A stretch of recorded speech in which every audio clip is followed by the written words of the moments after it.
of Book 1, Everything You Know Is Wrong, Human Origins. Lloyd was a presenter for us at the summer seminars this last summer, and he is one of those few rare, extraordinary people that has been invited back to repeat.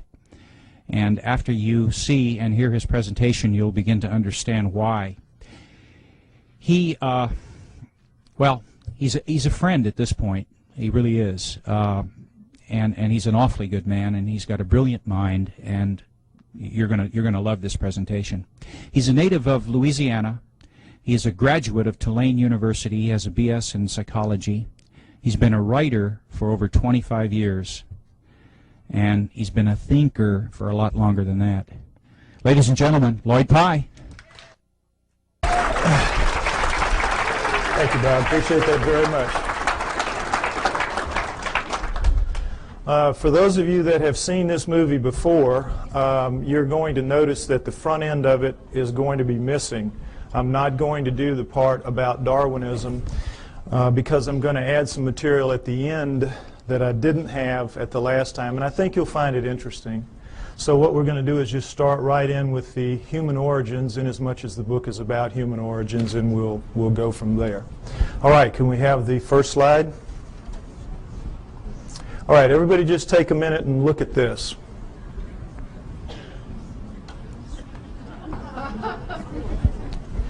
This is, wait, that's right, I don't need to do that. This is what we're all told is how we began as human beings. That we came out of the primordial sludge and step by step evolved into what we are today.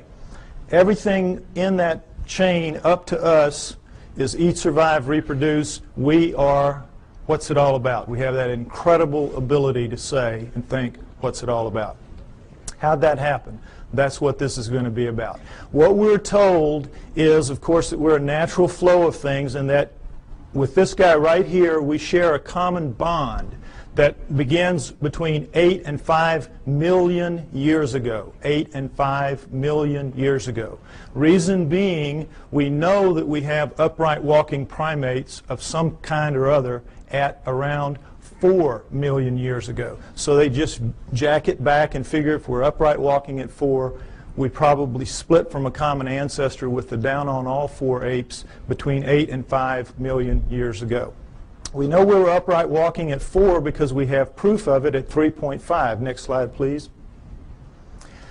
These are the famous Laetoli tracks of Tanzania, Africa, discovered by Mary Leakey and her team in 1978. And here you see what they are. We're in solidified ash. We have a large pair here, smaller pair here. We assume it was a couple moving along. And we see the track here in a blow-up is not quite human. It's different in several ways, but it's human enough to make it very clear that we have upright walking bipedal creatures 3.5 million years ago, no doubt, measured by ashfall, which is very accurate. So that's why we jack it back. If we were this upright at 3.5, we had to be upright at around 4, and that's where you get your dates of 5 to 8 million years ago, the split from the common ancestor. All right, now, next slide, please. Here's the depiction of how this happened. The nearby volcano laid out a layer of ash. The creatures go walking along, leaving their tracks. Then another layer of ash comes, seals the layer, and then 3.5 million years later, a rivulet comes through here, cuts through, exposes one of the tracks. One of Mary Leakey's team sees it, and then they peel back the layers until they expose the whole thing. Miracle piled on miracle. It's just amazing, an amazing discovery. Now, the reason I show you this is I want you to notice that all pre-humans that you will see in the books, and go back and you can check, they will show you a head that looks like this one pretty much, grossly primate in its characteristics rather, because that's what the skulls of all pre-humans look like. But then they'll always stick these human bodies underneath those heads. And this is a subtle brainwashing that is performed on all of us to make us think that these are, in fact, pre-humans, because that's what they're called. That's what anthropologists call them, pre-humans. Now, you can't pretend that those heads are in any way human, so they don't, but they leave the body parts looking, amazingly human. You have the hands coming down mid-thigh, and you know, I hate to say it, but God, this looks a lot like my body right there.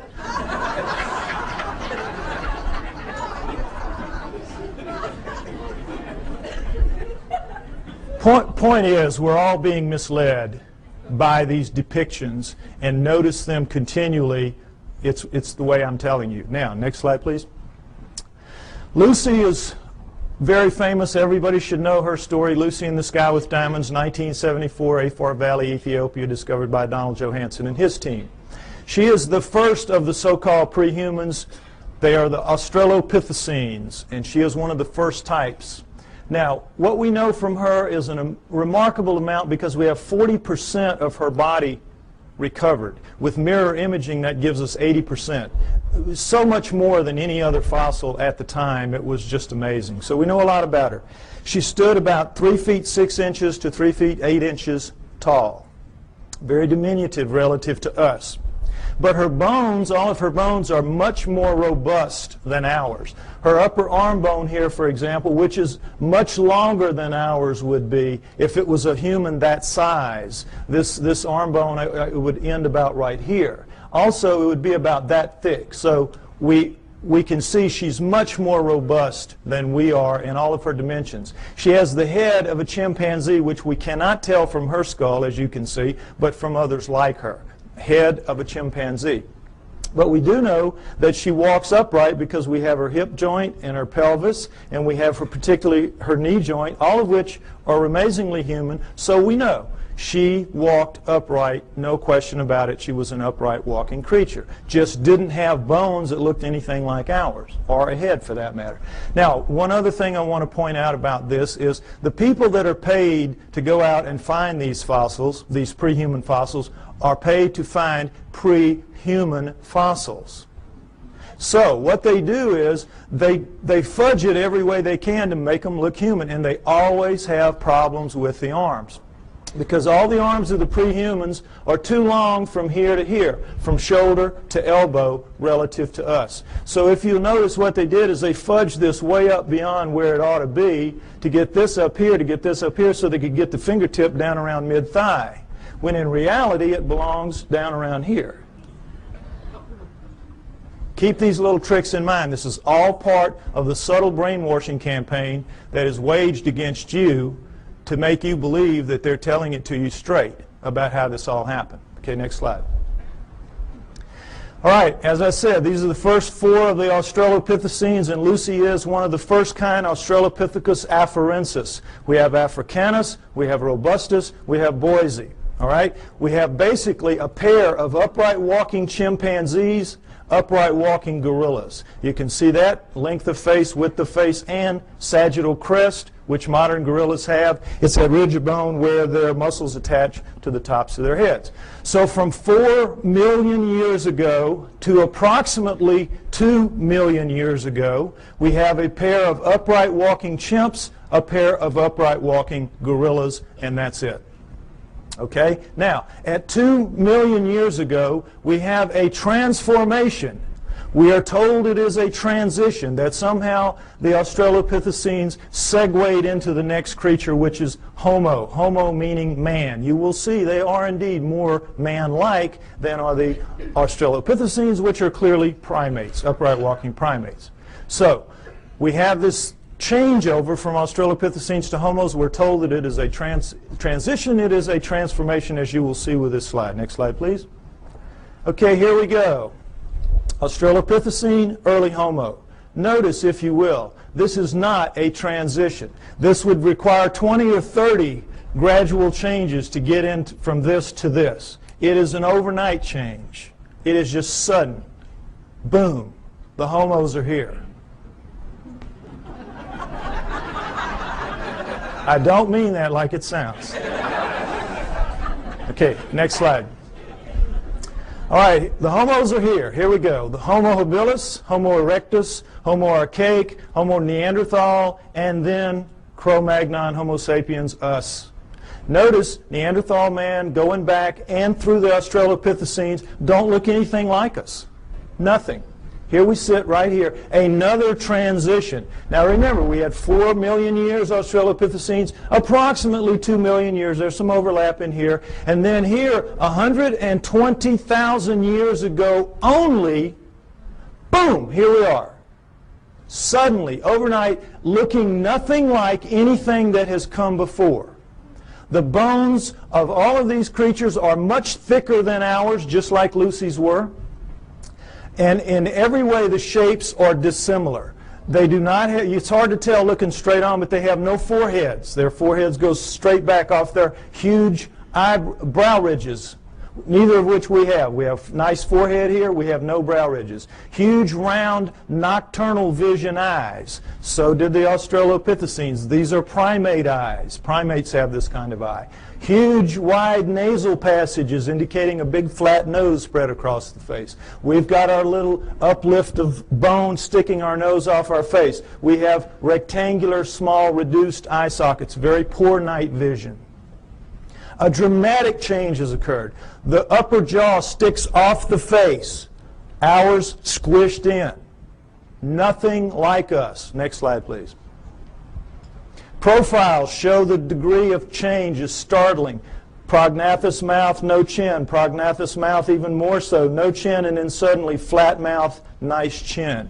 Look at the change through here. Australopithecine, Homo erectus, Cro-Magnon.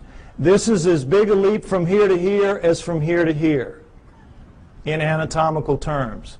A light year. A light year. This is not a transition. These are transformations, despite what you are told by anthropologists.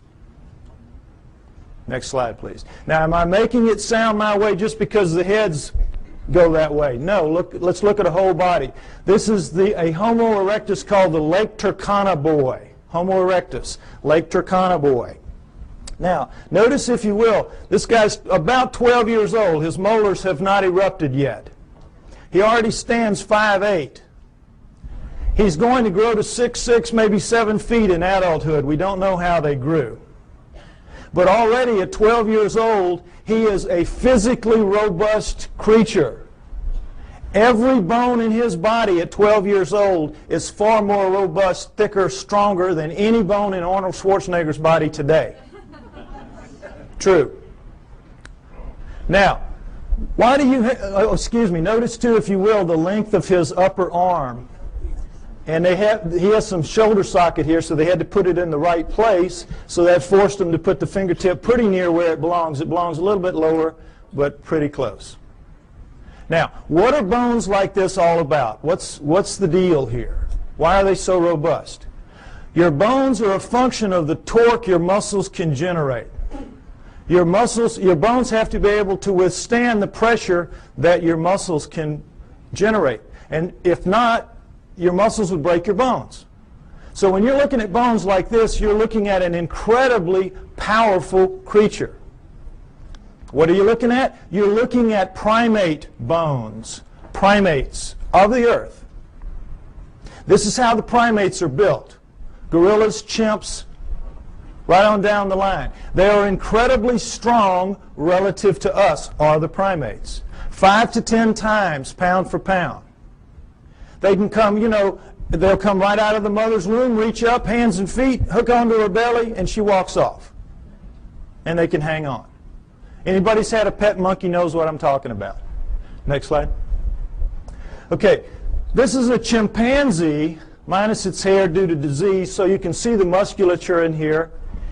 And the strength of these things is amazing. Amazing. You could take a male chimp like this, not a gorilla, and put it in a room with Mike Tyson. It's a battle to the death, and they both understand that. 2 or 3 minutes, this chimp is walking out. Now, he may be missing an ear or two.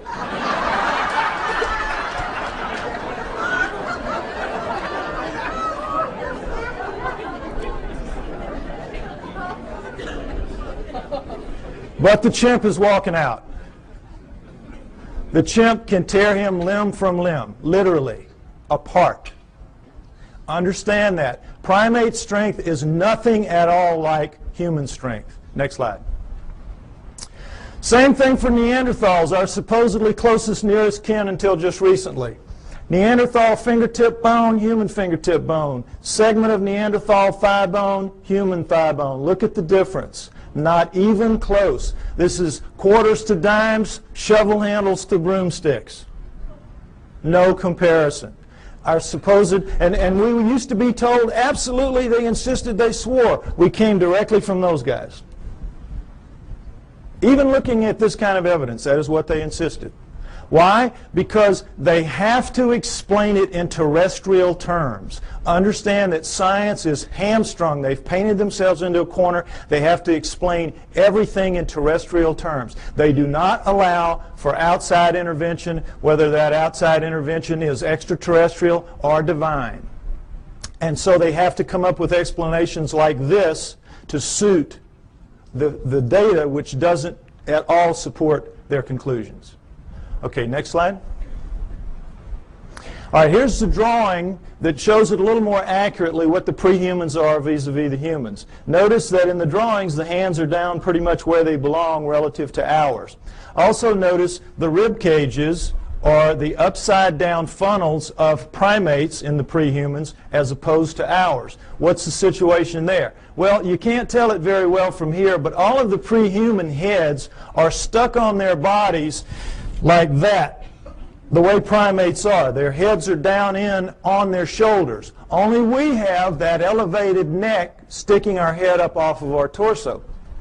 They also have that extra arm length and that extra power, and so they need a bigger fulcrum up here to wing their arms and do what they have to do. So all of that extra muscle mass plus the head torque down in there squeezes out the room, and so you're going to get that pinched off triangle that primates have. And we, with our shorter, lighter arms and lighter bones, we don't need all that muscle mass, and we got our heads sticking up, so we have a completely different rib cage. I want you to understand that. Now, the main thing to understand here is there is not a single human bone in the so-called prehuman fossil record. The main thing I want you to understand, there's not a single human bone in the so-called prehuman fossil record. And guess what? Anthropologists will not argue the point with you. An idiot can see it. An idiot can see it. All you got to do is point it out to them. Well, they know that. So they say, you're right, you're right. There's not a single human bone in the prehuman fossil record, even though we insist that these are indeed prehumans. The reason we can get away with this is because we're going to put somebody right in here that's going to show a transition between these guys, and that is the missing link, the famous missing link. You've all heard about that. This is what it is. This is the thing that's going to stand right in here and miraculously show a smooth transition from this to this. Well, I tell you what, if the missing link was here today, he would need about 20 or 30 cousins standing right beside him, showing enough gradual transition to make this plausible. You don't just get one missing link. You need dozens to make this theory work of gradual transition, the Darwinian paradigm. And they don't even have so much as a fingernail, not a fingernail, of the missing link. Which leads us to conclude that Charles Darwin is a blowed-up peckerwood.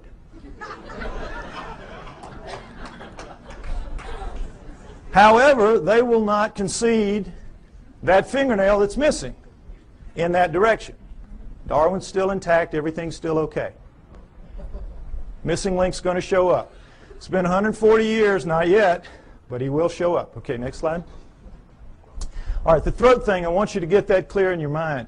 Notice, if you will, this is a standard primate throat, and of course this is our throat. A complete redesign, complete.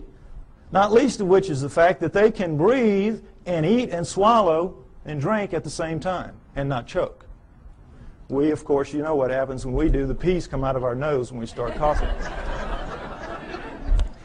Okay, so the point is that primates with this kind of throat can make tremendous amounts of noise. Anybody's been to a monkey house or, you know, at the zoo, you know what I'm talking about. Hoops, hollers, screams, howls. They know no limits. They can just puncture your eardrums, some of them, howler monkeys particularly. But they cannot do the thing that we can do with our throats, which is what I'm doing right now, this minute. Break those sounds into little bitty pieces. It's called modulating. They can't modulate. They can't speak. And try as we might to teach them to speak, and we do. You know, Coco, they've been working for her, what, 20 years now? Up to maybe 3,000 words. You could put her in a third grade class and she could probably be valedictorian. But she can't speak. She can't speak, and she's never going to be able to because she doesn't pack the gear, as they say in the military. She doesn't pack the gear and never is going to. No primate is. We are completely different and completely special because of it. Next slide. All right, now, so here's what we're left with. This supposed smooth transition right on through from the early ones to the later ones, including this. Now, you can see, I hope, that all that's really happening here is the brains are getting bigger. And it's harder to tell because the Neanderthals and the Archaics, their brains are expanding back here in what's called an occipital bun. But they're getting bigger every step of the way. It surprises most people to find out that Neanderthals had bigger brains on average than we do. 1,500 cc to 1,400 cc. Bigger brains than we have, Neanderthals. We shrunk somehow and got so much smarter. Figure it out. Point is that we're told that all these guys went extinct at 30,000 years ago because that's when we see the last Neanderthal. That's when we find the last Neanderthal fossil, 30,000 years ago. Okay, so they went extinct and that's it, and we're left behind. We were told for a very long time that we appeared at 30,000 years ago. That Cro-Magnon appeared right as the Neanderthals ended, so it was a real nice fit. You know, we appeared somehow, we killed them all, and that was it. Transition, we took over the lease, and that was it. So, the reality then later proved to be that these guys existed at least 120,000 years ago. These guys existed down into 30, so you got this huge overlap of nearly 100,000 years where they're living basically side by side on the planet and not killing each other off. So that one kind of went out the window, so they said, all right, so we didn't evolve from the Neanderthals, we evolved from the Homo erectus. You saw the Lake Turkana Boy and how much we look like him. We evolved from him now. That's the new theory. Okay, you can see the problem. Now, did this really happen? Did they all go extinct? Well, why would they go extinct? No natural predators. Meanest dudes in the valley. They can take a lion on head to head and tear it apart. That's how strong they are, and that's how big they were. So what would make them extinct? Could we do that? Yes, we could. We are vicious little buggers. We are smart. We hunt in packs. We are pack animals. We're hyenas. We're two-legged hyenas. And we have a savage territorial imperative. Together, we could kill any of them. One-on-one, they just pop our heads off like a pimple. Understand that. So, given that, what if what we did was instead of driving them to extinction, we just drove them where they don't make fossils anymore? What if that happened? Is that a plausible scenario? Let's take a look at it. All right. Let's look at the Earth first, where these guys will live in. The Earth is divided into ecological niches. Ecological niches. You have the prairies, the savannas, the grasslands, the lightly wooded areas, primo niches. That's where everybody like us would like to live. You know, it's comfortable. The not so nice niches are the heavy, deep, dense forests, jungles, swamps, bad places like that, where we kind of live on the edges, but we don't really live in the heart of darkness. We think we do, but we don't. So, what if these guys lived in the primo niches, which they did because they were leaving fossils? And guess what? You leave fossils in the primo niches, in the prairies, savannas, grasslands, lightly wooded areas. Why? Because it's very unique that a fossil gets formed of this kind, because you have to die in very specific circumstances. You have to get caught in a flash flood so that your body is washed away, covered up by mud, so predators can't get you. Your flesh rots off, the minerals leach into your bones, and you become stone and you become a fossil. Or you get killed at the water hole. One day you're really tired, you're really hot, you're not paying attention, you go down to drink, the lion jumps on your back, kills you right there at the edge of the water hole, and then the wildebeest herd comes up behind him, run him off, stomp you down into the mud, and now same process. You're covered by mud, your flesh rots off, your bones are, the minerals leach into your bones, and you become a fossil, and that's it. And that's pretty much it. It's very hard to form a fossil otherwise. And so we see how miraculous that process is just to make them in the first place, and then millions of years later it washes up, or whenever it washes up, and somebody sees it that knows what it is and can recognize it and can save it. It's miracle stacked on miracle. That's why they're so few and they're so rare and they're so precious, because of that. Now, understand this, that in the deep woods and jungles of the world, they don't make fossils. It doesn't happen. You get your water out of the environment. You don't have a water hole. You get out of your food and things like that. It will surprise you to know that there is not, to this day, a single solitary fossilized bone of a chimpanzee in the world that we know about. They just don't make fossils. So, instead of them all going extinct, why don't we just postulate that they lived in the Primo niches? This guy arrived sometime prior to 120,000 years ago when he starts leaving fossils. And he issues an eviction notice to all of these. Get out of town. We're here. We're taking over. And they do. And there'll be some skirmishes. They'll kill a few of them. And these guys, you know, they're not that stupid. They'll figure it out. These guys are bad news. We got to move. And because they're adapted to the planet, we've seen the millions of years they're here. They're adapted to this place. They can go pretty much anywhere they want to, and so they do. They just walk until we don't chase them anymore, and that's into the deep woods and the jungles of the world. And if that scenario is true, and I postulate that it is, then it would explain the hundreds and thousands of stories that we have from around the world of what? Upright walking, hair-covered creatures living in the deep forests and jungles of the world, every continent except Antarctica. The hominoids. It explains the hominoids. You with me? Okay, next slide. Let's take a look at a hominoid. Here we go. This is a statue of a Bigfoot Sasquatch type, carved Willow Creek, California. This gentleman's about 5'7". I'm 5'11". You can figure that if that thing was here, his head would be up about right here. Okay? There are 4 kinds of hominoids. 4 kinds. We know of 2 in the West primarily. Sasquatch Bigfoot, this kind.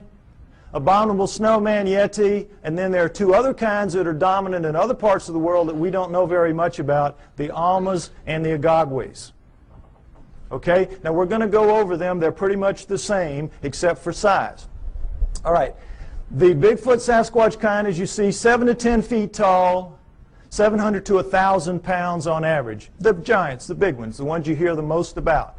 The Abominable Snowman Yeti, man-sized, 5 to 7 feet tall, 300 to 600 pounds, lives exclusively in the Himalayan ranges as far as we know. Taken together, those 5 ranges are as big as the United States, plenty of room to roam, but they are not on all continents. The Bigfoot Sasquatch kind is. The third kind, Almas. The Almas. They are found primarily in the mountains of southern Russia and western China, the Pamirs and the Caucasus, and the Altais and the Tian Shans. But they are also elsewhere in the world, including in the United States. Man-sized again, 5 to 7 feet tall, 300 to 600 pounds. Fourth kind, the Agagwis, about 4 feet tall, weigh about 200 pounds, the pygmies of the group. All right? Now, you might remember, ironically, there were 4 Australopithecines, 4 early Homos, and what a surprise, there are 4 types, basic types of hominoids. Interesting, isn't it? Now, what they are is this.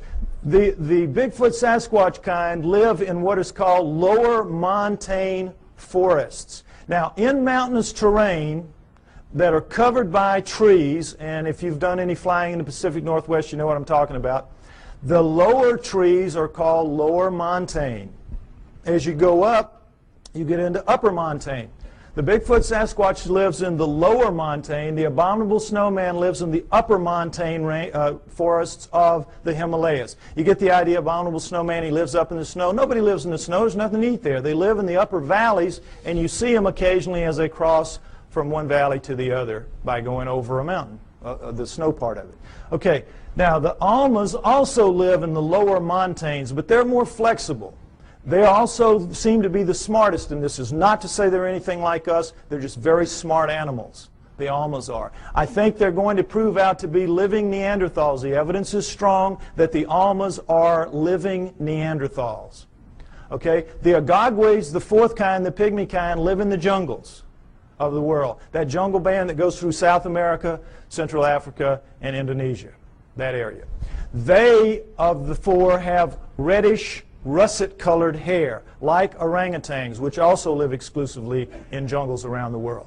The others have dark browns and blacks, their body hair, covered with hair. Whenever anyone sees them, their characteristics are described consistently the same. Wherever in the world, whatever kind we're looking at, when the person sees it, and frequently this is some very, very isolated native who doesn't even know that the rest of the world is out there, much less that these things are seen on other continents. And when they describe them, they always describe them the same way.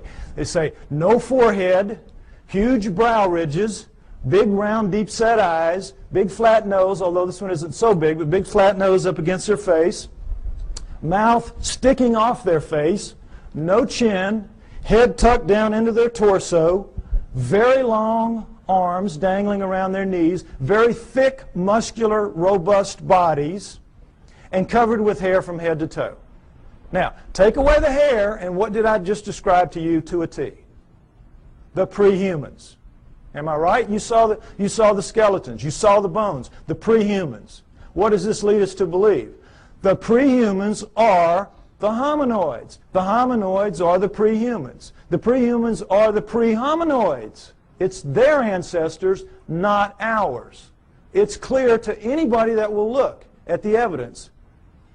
The so-called pre-humans are, in fact, pre-hominoids. Now, it's easy for me to stand up here and say this. What's the proof? Well, let's start right here with their feet. They leave tracks. All around the world they leave tracks. We have upwards of 10,000 or more photographed, plaster casted, or both. No question about it. And guess what? They're all fakes. All of them. Every one of them is a fake. Problem being, it's not that they are really in fact fakes. They just can't be real. They can't be real because not only is Darwin a blowed up peckerwood, all of his followers are. And they don't want to be that. So these cannot be real, even though they are. Now, is it possible that they could all be fakes? All these tracks could be fakes? Could they fool everybody? No. Why? Because we know a lot about it. Let's take a look. There's a science called ichnology. And what an ichnologist does is he studies the tracks left in fossils by creatures going millions of years back. Show them a fossil, they can look at a print or a track or anything. They can tell you what made it. There's a whole science to it. If you go back into prehistory, all of our primitive tribes, the one thing you had to pass on to your children was how to read the tracks in the area and know what they were, so that they could feed their family out of the environment and so they could keep from feeding some wild animal's family. Very important. If you took everything we knew about, remember Tonto and those Indians, boy, they could just smell a track and tell you 20 things about what made it. We know about tracks. And this is two of the basic things we know. That when any living fleshy foot, like a human foot or a hominoid foot or even a camel pad, it doesn't matter, makes a track, puts a track down, the subtle interaction of bones in the foot, in our case it's 26 bones, 33 joints, dozens of muscles, ligaments, and tendons, makes a very subtle movement and lays it down in a very specific way from the midline out. And so it leaves a distinctive print with little lines in here called compression lines. Next slide. When you do it with a fake foot, you don't get that subtlety of movement because there's no sequential parts to a fake foot. If you're missing a foot and you need a prosthesis, you're going to get just a dull, stiff foot. We cannot duplicate anything even close to it, anything even close to a real foot. So whether this is plaster or rubber or plastic or wood, it doesn't matter. If you're making a fake foot, it's going to be of a piece, and so when you put it down into the medium, you have to stamp it or press it as a whole, and in doing so, you get a very distinctive look to that, and it's a little ridge here with cracks on the top and the outside that's an impact ridge. So we have compression lines and impact ridges. Now, I can give this little lesson to a class of first graders, lay down a bunch of tracks here, real and fake, give them a magnifying glass, and they will not miss one. They will not miss one. Now, forest rangers that make their living out telling you, bear, elk, zebra, it doesn't matter. Whatever it is, they can tell you what it is. And no anthropologist will question their expertise. But if they see a hominoid track and they say, oh, boy, that looks real to me too, the anthropologist say, well, you don't know what you're talking about there. You don't know what you're talking about there. That one's fake. You're wrong there. See how absurd it is?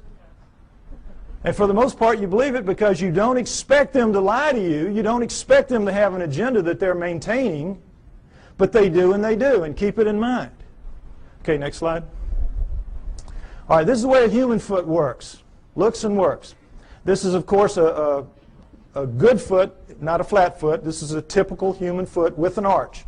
When we come down on our heel, we have to swing our momentum around the arch, then cut it over into the ball, which will regenerate some of the lost momentum, and then we come out thrusting off of our big toe. That's how we walk.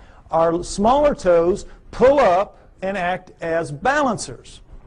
If you notice your feet tonight when you walk around, notice how that works. Your big toe will go down, your other toes will pull up, and it will leave in making a medium, an undisturbed ridge of medium here, in making a track rather, an undisturbed ridge of medium right here, but this, of course, will be squashed. Very distinctive print, no question about it. Now, guess what?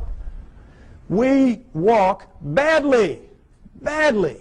When you do time and motion studies of us walking, we're keeling around as we're swinging our momentum through our feet. We're locking our knees. We're basically throwing ourselves through our hips.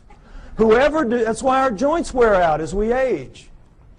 Our knees and our hips. We're using them badly. We walk badly.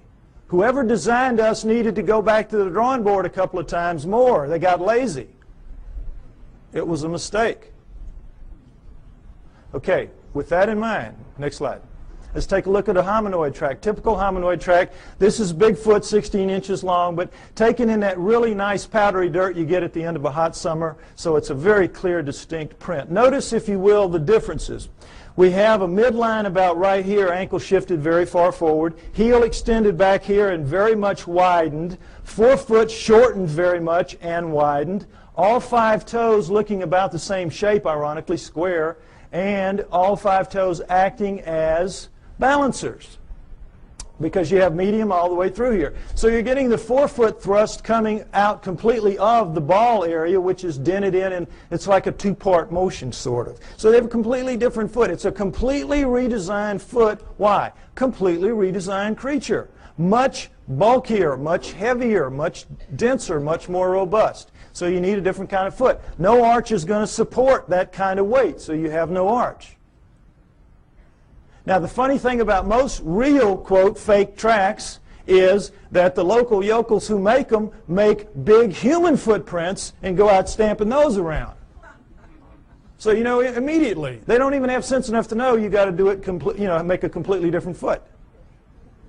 But the main thing to notice here is, remember, in our motion, we walk here, we go here, we do this, and we're very awkward. Look at the line of thrust here. Straight shot. What does this tell us? He walks right. He does it better than us. He does it the way it's supposed to be done. He or she does it the way it's supposed to be done. Isn't that interesting? Next slide.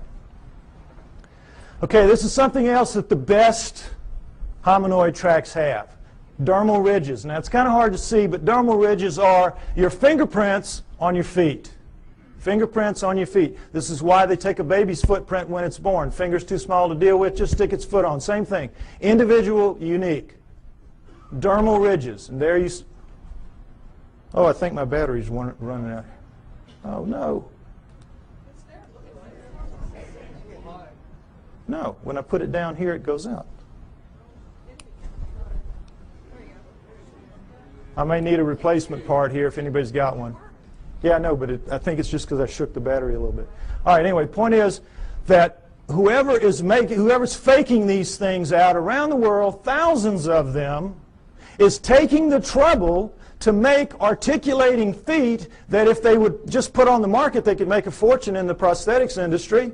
And then they're taking the trouble to incise dermal ridges when lasers would have a hard time doing this. I mean, criminals, if this was easy to do, criminals would get their fingerprints fixed, would they not? Instead of cutting them off. Lasers really couldn't do this kind of work, I don't believe.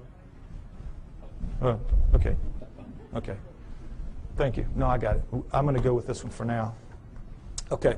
So, you with me? It's a conspiracy to end all conspiracies, this making the Hominoid Track conspiracies. And what I'm trying to get you to see is that is in fact absurdity piled on absurdity that they're asking you to believe. And again, for the most part, you do believe that. Most people who came in here today probably believed everything that the tabloids have to say about the hominoids. Problem being, if the hominoids are real, what does it mean? We are off the flowchart of natural life on Earth, and they don't want that to happen. Neither science nor religion. So in this instance, they hold hands and walk down the path together. Okay, next slide. All right, check this again. Comparison, Bigfoot track, plaster cast, human foot, just to get this in shape in your mind again. Next slide. All right, another pair of hominoid tracks, as you can see. These are so grungy looking on the soles because they were taken out of clay as opposed to dirt, as you saw earlier. But in every other way, they're hominoid tracks, are they not? We found, they're found together, so we assume it's a male and a female, like the two that we saw walking along at the Laetoli tracks. Right? Would everybody agree? This is as hominoid as it gets, right? Wrong! Guess what these are? Neanderthals. These are Neanderthal tracks, absolutely and without doubt. Toriano, Italy, a cave 30,000 years ago. Neanderthal artifacts all over the place. Neanderthals. Bona fide. Now, what does this tell us? It tells us that the Neanderthals, for sure, are hominoids because they got hominoid feet stuck on them. Plus, they got hominoid heads stuck, as you saw from the skulls. Furthermore, we can assume, I think, fairly, that every one of the ones we saw earlier, all the way back to Lucy, 4 million years worth, had feet just like this and were, in fact, hominoids. The track you saw at Laetoli, remember the one down in the corner? It looked a heck of a lot like that, didn't it? The hominoids are the prehumans. That's the point I keep trying to make. Now, I'm extrapolating a little bit here. I'm taking a little risk because we don't have the feet nor the prints of any other prehuman. We just have to go with logic. But guess what we do have? We do have the feet of Neanderthals. Next slide. Here we go. Neanderthal foot, human foot, Neanderthal. Can everybody see this down at the bottom? I'm sorry, it's kind of low. Take a look so you can see. Stand up if you have to, be like a football game. All right, here's the deal. Notice there's no comparison. Look at the heel bone of the Neanderthal relative to our little nub of the heel bone. Look where our ankle base joint is as opposed to this huge, this is it, this is bone here. This is our little base joint compared to this giant base joint here and the squeeze forward of it. Notice, if you will, the great foreshortening of the forefoot and the widening of it relative to ours. Look at the skew. You can see the skew in the foot. See how squared up and solid that is like a rock. Look how much our big toe dominates our little foretoes and how much these are much the same. This thing is built for balance, for solidity, for stability. We got a crummy foot, folks. Crummy foot and a crummy walk. We ought to complain to the boss about this. You can see why this thing walks so smoothly. It's just kabloom, boy. It's just perfect for maintaining balance and stability, carrying all that heavy bulk and weight. Good design, bad design. Next slide. Okay, if I'm right, they're out there, all these places. Where are they? All right, let's take a look at the world. Take away the deserts. Take away the tundra, and what you're left with is arable land. Arable land. All right? This is where they live, in the black parts. The heavy, dense, deep forests and jungles of the world. This is where we live. The nice, cool, open areas. The pinks, the blues, and the purples. The primo niches. That's us. All right? Now, Broken down, that is 55% for us, 45% for them, moving toward 40% for them. As you know, we're cutting down forests like crazy. It used to be 55% for them, 45% for us, 500 years ago, approximately. Okay, so you look at this and you say, well, wait a minute, we're sitting right here in the desert. We live everywhere.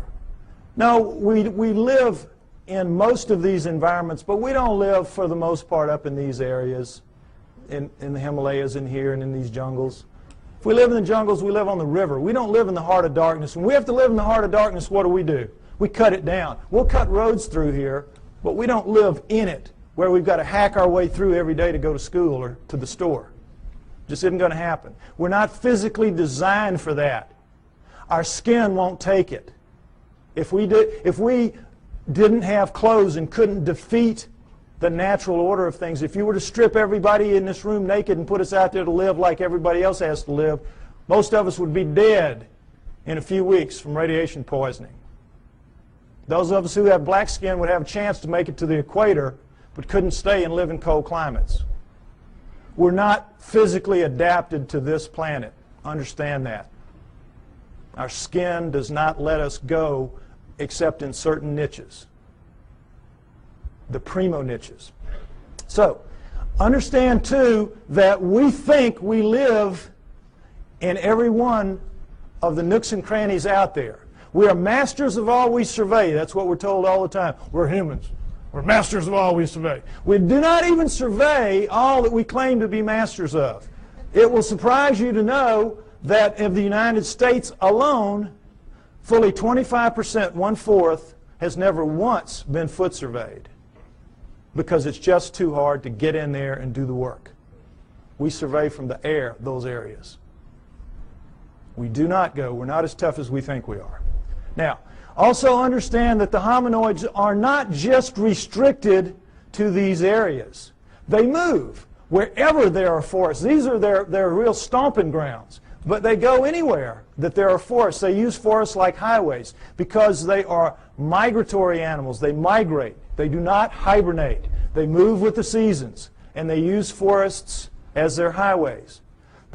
As they live in the forests, they do a split shift with the bears. Bears work the day shift, they work the night shift. It is. It's how it works. Also understand that of the 5,000 quality sightings that we have in the United States and Canada, now, I'm not talking just, skimpy ones. I'm talking good quality sightings, 5,000 in the last 50 years. Half have been east of the Mississippi River. Every state has them, except possibly Nevada, maybe the mountains north. We have them in Louisiana, down in the swamps, the little one. It's called rougarou. When I was a little boy growing up, don't you get too far from the house, rougarou will get you. The little red man of the woods, the booger man, boogeyman. Excuse me, booger man, right. Slip of the tongue. Anyway, Florida has the skunk ape. New Jersey has the Jersey Devils. Arkansas, everywhere has them. I bet you every one of you have heard stories about this from your state. They're everywhere. And it's the same around the world. They share the planet with us. Okay, next slide. So, you say to me, well, okay, by George, we're humans. Why don't we just go out there and get one? Even so, we can do anything. Why don't we just mount up and go get one if there's so many of them out there? All right, panda is a perfect example of what the problem is. The panda was last century's hominoids. Rumors would come out of China of this black and white bear that ate bamboo. And, of course, every PhD in the world sitting behind his little desk does not even have to get his fanny up out of the chair to say, well, forget that. We know they have black bears. We know they have brown bears. We know they have white bears. But they're all carnivores. No vegetarian bears. You kidding us? Ridiculous. And then in 1869, a French naturalist goes to Sichuan province, China, and sees the hide of a freshly killed one hanging on the wall, and he knows they're real.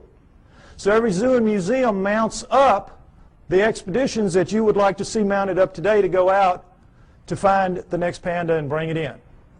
Serious. Now we're talking Sichuan province, an area the size of the state of Arizona, very mountainous, hilly terrain, difficult terrain covered with bamboo rather than woods, but in every other respect like the environment that hominoids will be found in. How long do you think it took those teams? And this is back in the 1800s where people really knew their way around the woods. How long do you think it took? 60 years. And quit giving away my punchlines. Don't do that anymore. 60 years. 60 years. Those of you who've seen the movie, do not give away the punchlines. Okay. Now, it sounds like a gross exaggeration, and it is. They only looked for about 30 years. This is where Ivy made the mistake. They only looked for about 30 years, and then they gave it up. And they said it has to be extinct now. And then 30 years later, Teddy Roosevelt's sons are out there doing some sport hunting, and they kill one. Okay? So then they mounted up again, knowing that it's for real now. And because they had learned so much in the interim, they began to get them. And over the next 20 years, they brought in 6.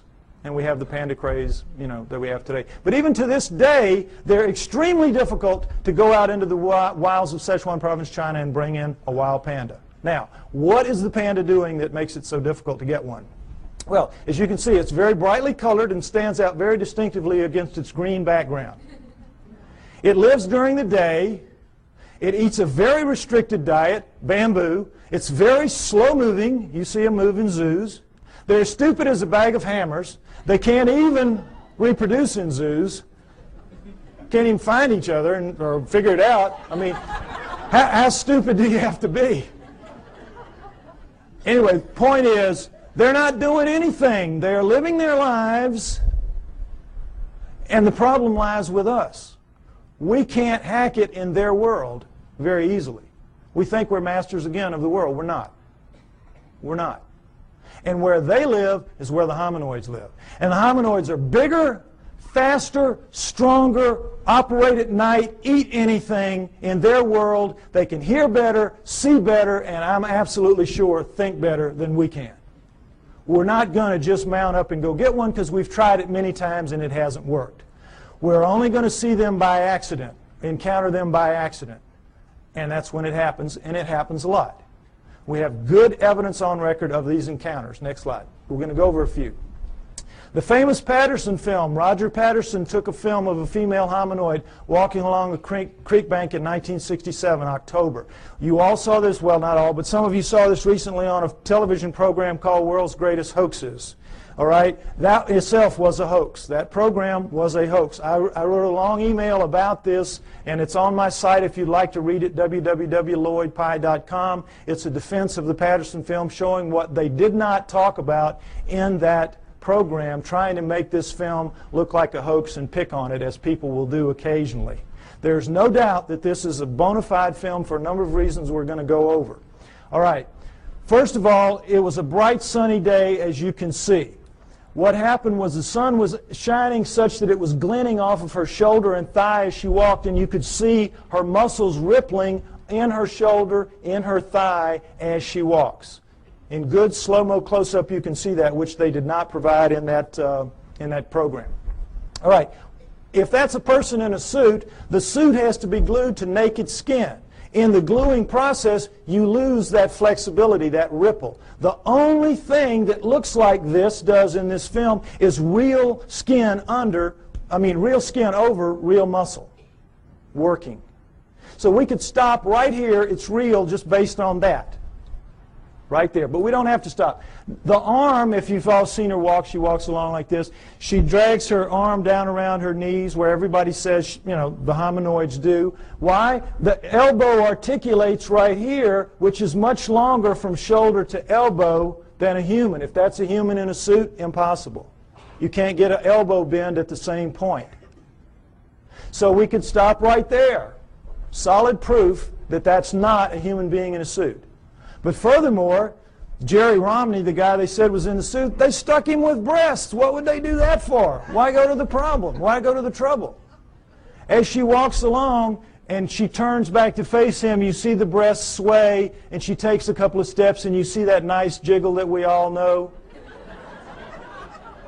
If it's a person in a suit in 1967, it's going to be those early silicone jobs. Remember those?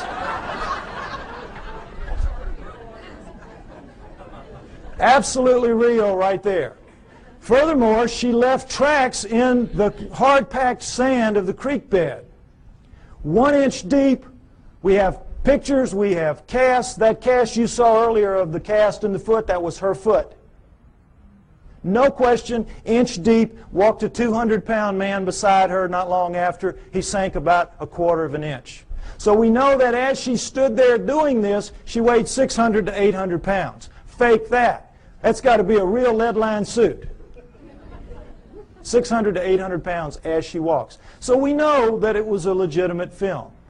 Furthermore, as they pointed out in the program, with the fake films, they can never tell you where it happened and who did it, who took it, because they don't want that guy to be grilled and they don't want experts to go and measure one limb here and know how tall it really was. What Patterson did was he went right out fast as he could and begged every expert in the area that he could call, every anthropologist and zoo person, come out, bona fide sighting, please bring dogs. And you don't want to bring dogs because these things have a very powerful body odor that even tracking dogs will recoil from. If it's a person in a suit, it's like the suit's not even there. The dogs are after it. Patterson did, of course, no expert came. Needless to say, they never do. You can't get them to go because they know what will happen. A young man named Grover Krantz went out early in his career as an anthropologist, took a look at one, and he said, it looks real to me. And it's 30-some-odd years later, and I think he's still trying for tenure. They've made a tremendous example out of Grover Krantz for what happens to people who side with the enemy in this issue, which is a very volatile, very sensitive issue. Okay? So no experts would come, needless to say. Patterson did everything right that he could except film something that could be real. Other than that, he was great. Okay, next slide. A man named Albert Ostman, picture taken in 1957, talking about an event that occurred to him 33 years earlier in 1924 when he was a young man, a timber cruiser in the woods of southern British Columbia. He's taking some time off. He's out looking for gold mines, lost gold mines. He's sleeping in his sleeping bag one night, and suddenly Big Hand picks him up, shoves him to the bottom of the bag, slings him over its back like Santa's bag of toys, and scoops up his camp stores with the other hand and walks off with him. He is captured by a Bigfoot. He has marched for about an hour. He's got barely enough room at the top of the bag to breathe. The hand couldn't get quite around the bag, so he had enough room to breathe, but he's stuck down the bottom of it. It dumps him out an hour later or so, and he's in a 10-acre basin of high rock walls where he can't get out, and there's one opening opposite where he is, and over there is the den of the living quarters of the male Bigfoot that got him, his mate, and their 2 offspring, a young male and a young female. And Albert Ostman stays with them for 6 days before he can figure out a way to escape, which is very funny, very clever. Not going to go into it. Takes too long to tell. It's in the book, okay? But he gets away. The point of the story is not how funnily he escapes, but that he doesn't tell anybody for 33 years. Keeps it to himself, thinking everybody would think he was crazy, which they would do. And then in 1957, he reads an affidavit in a paper by a man who saw one picking berries, and the man said, if anybody has an experience like this, would you share it with me? So Ostman writes him a letter and says, this is what happened to me. Well, when people found out what happened to him, the roof fell in on the poor guy. Experts came in from all over the world. He had to take lie detector tests up the wazoo. You know how it works. And so you know that when you're telling a story, a long, detailed story, and it's a lie, you can't keep the details straight. You're going to goof it up, and they're going to figure it out sooner or later you're telling a lie. He never goofed up. He passed all his lie detector tests. No, anybody that had anything to do with him, just read the testimonies, say he was absolutely A+ straight-up guy, telling a true story. Next slide. The famous Minnesota Iceman. Ice Child is more like it. This was a juvenile Bigfoot killed by a man named Frank Hansen in the woods of northern Minnesota. Ironically, in 1967, the same year that Patterson filmed his Bigfoot 2,000 miles away. All right? Now, Frank Hansen shot it in the back, blew out that nice hole in its chest, dropped it, severed its spine, dropped it down. It pulled its arm up to protect its face from him, as you can imagine, shot it through the wrist, through the left eye, blew the right eye out onto its cheek, and blew out the back of its head. Coup de Gras, killed it dead. At that moment, 1967, Frank Hansen could have changed history. He could have taken this thing, crammed it down the throats of science, and we would not be having this discussion today. We would all accept hominoids as a reality from that point forward. No problem.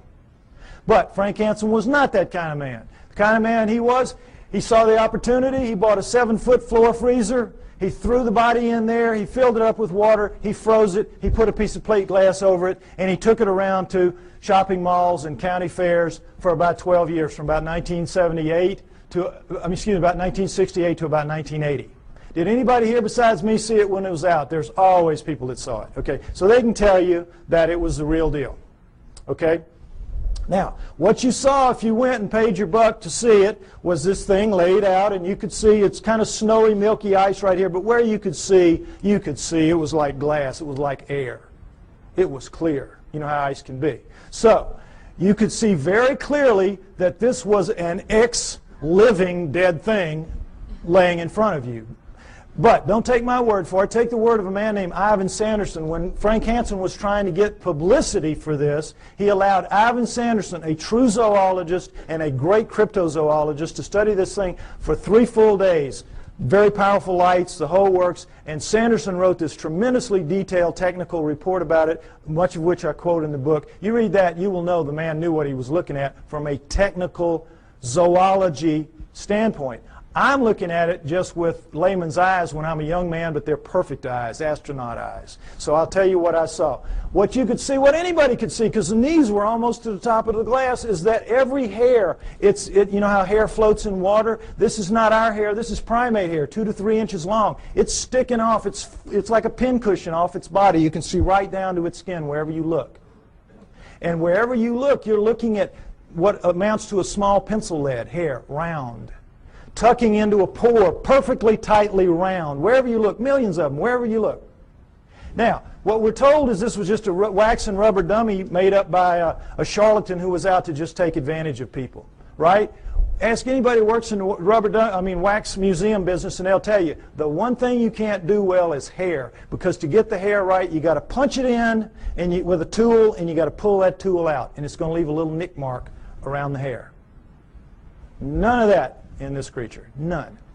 But the thing that really impressed me the most, and I'm sure everybody else will verify this, is, you know when you kill a deer or something, you let it bleed out, but for a long time after it oozes that pink kind of fluid. You scrape your elbow, for women who don't deer hunt, scrape your elbow, you know, and after a while you're still oozing that pink sticky stuff. Well, it was still doing that when he froze it, when he put the water in. So as the water was freezing, that stuff was coming up in tendrils, ribbons, pink ribbons of that sticky oozy stuff, coming out of every wound, out of there, out of the mouth, out of the nose. You know when you have a traumatic head injury, you bleed out of your nose and your mouth as well, out of both eye sockets, out of the wrist. Little pieces of bone were sticking out of the wrist.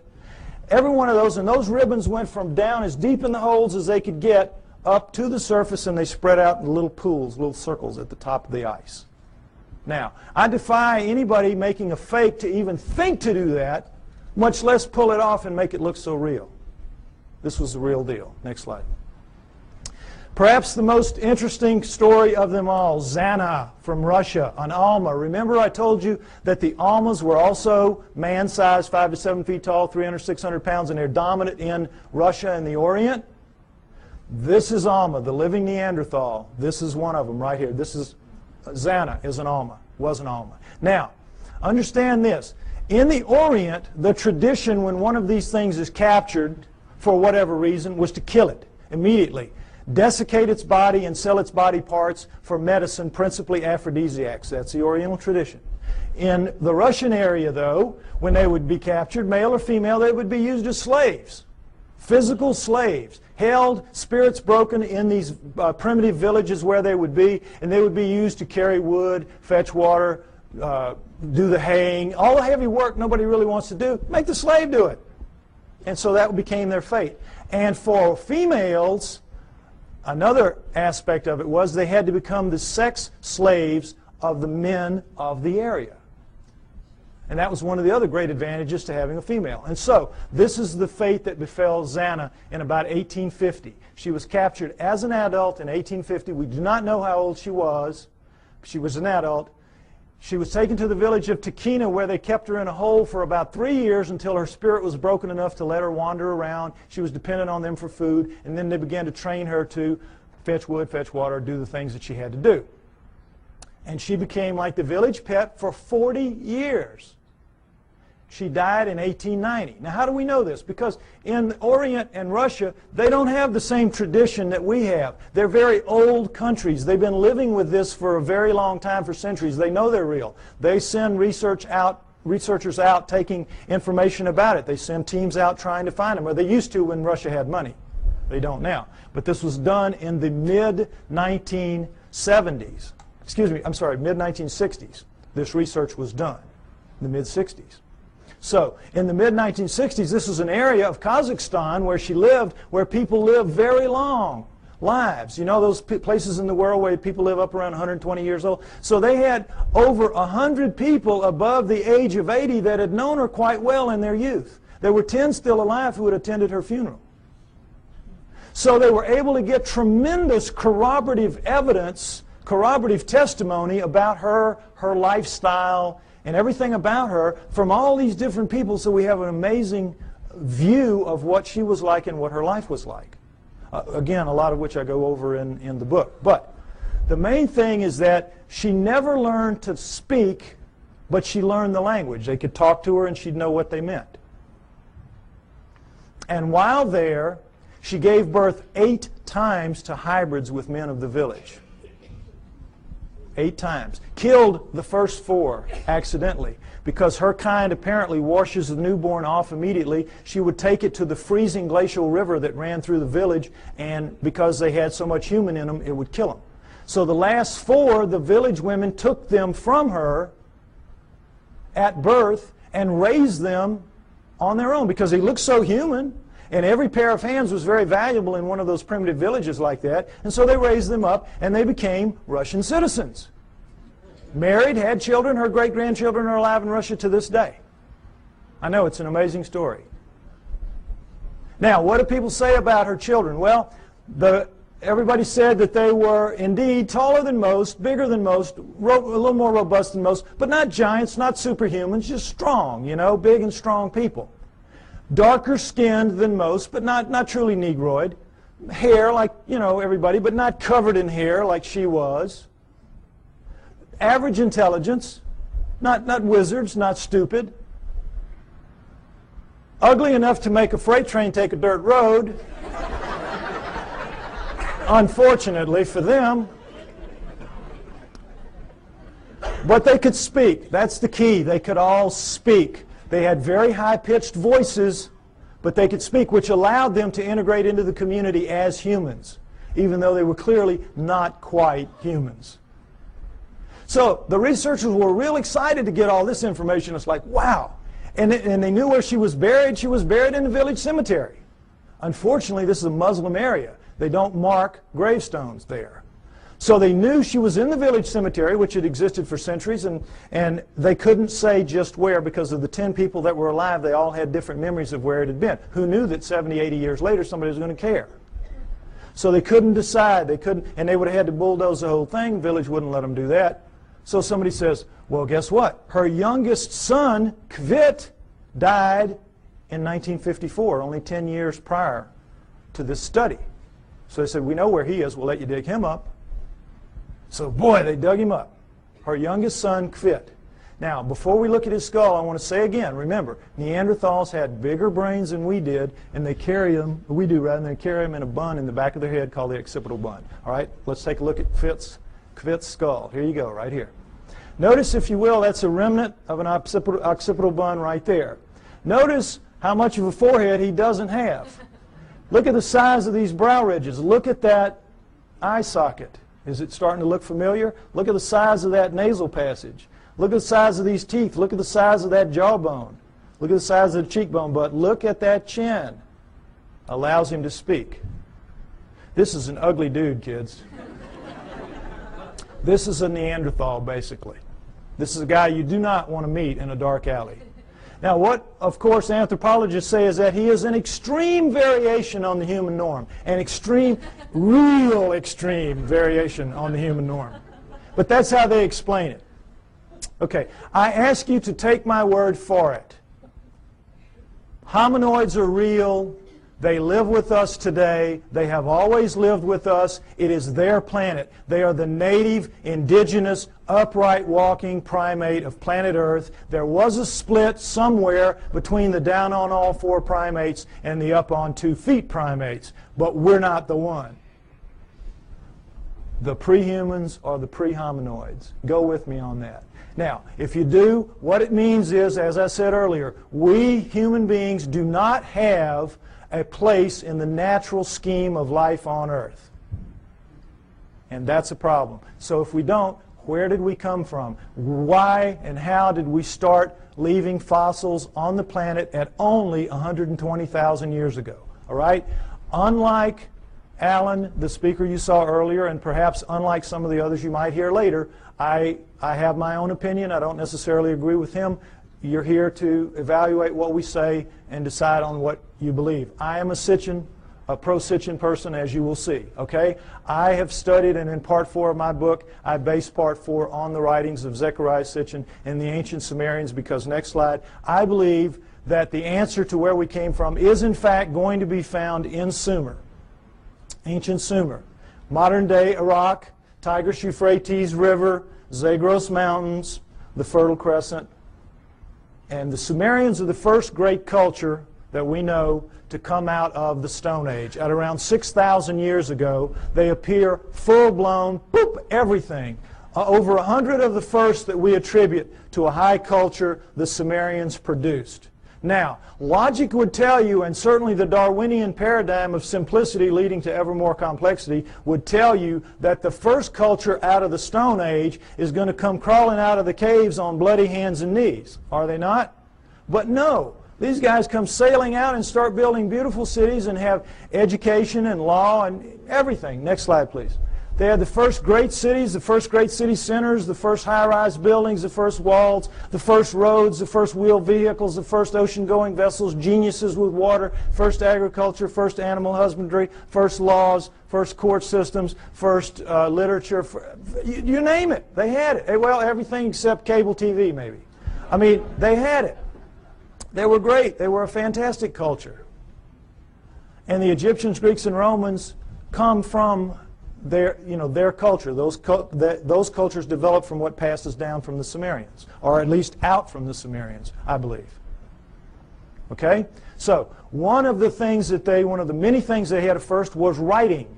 Now, this is what we're all taught. We're taught nothing about the Sumerians except that they invented writing. Again, they appear, boop, invent writing, boop, disappear, and that's it. History forgets about them. You never hear what they wrote. You never hear what they wrote. And you never hear how sophisticated they were, because, again, it doesn't fit that paradigm. It's easier to just start with the Egyptians, Greeks, and Romans and move on from there. Okay? What they had to say, next slide, in their writings, their writing, by the way, was cuneiform, very sophisticated math-based writing. And, by the way, their mathematical system, called sexagesimal, based on the number 60, is better than ours for using very small numbers and very large numbers. And they kept time around the great year, 26,000 years, how'd they figure that out, among other things. But in their writings, most of it is like these little hand things where it's just bills of lading. I sell you this, I'm buying that from you. It's like our paperwork. But they have a lot of them, about 5,000 of the 100,000 or more that we have, that have to do with stories of their cosmology, their cosmogony, their history, where we came from, how the solar system formed, and all that. And that's what we're going to go over, what they had to say. Where did it come from? Well, originally, when these things were being translated in the late 1800s, early 1900s, when the translators would read what they'd have to say, it was like, oh, come on, forget about it. Put them in the myth. These are myths. They have to be myth. It can't be true. And they put it in the myth pile, which Alan was talking about, myth. So, Zechariah Sitchin, a man named Zechariah Sitchin in the 1950s gets the idea, wait a minute, how does the first culture get a myth? Who hands it to them? Good question. Why didn't anybody else think of that? So, he assumes it has to be a history. They have to be telling a history, which then later gets distorted perhaps as myth by later cultures, but the first one's got to be a history. So he goes into the myth pile with that attitude and comes out with 8 books at this point called the Earth Chronicles series, which I use as the basis for a lot of what you're going to see here now for a while. Okay, we're going to go over what the Sumerians had to say, boiled down. Part 4 of my book is basically the cliff notes to Sitchin's work. Any of you that have tried to read it, you know it's a slog at points. Okay, I tried to make it as easy as I could, so at least you have the cliff notes to go in and try it again. All right, next slide.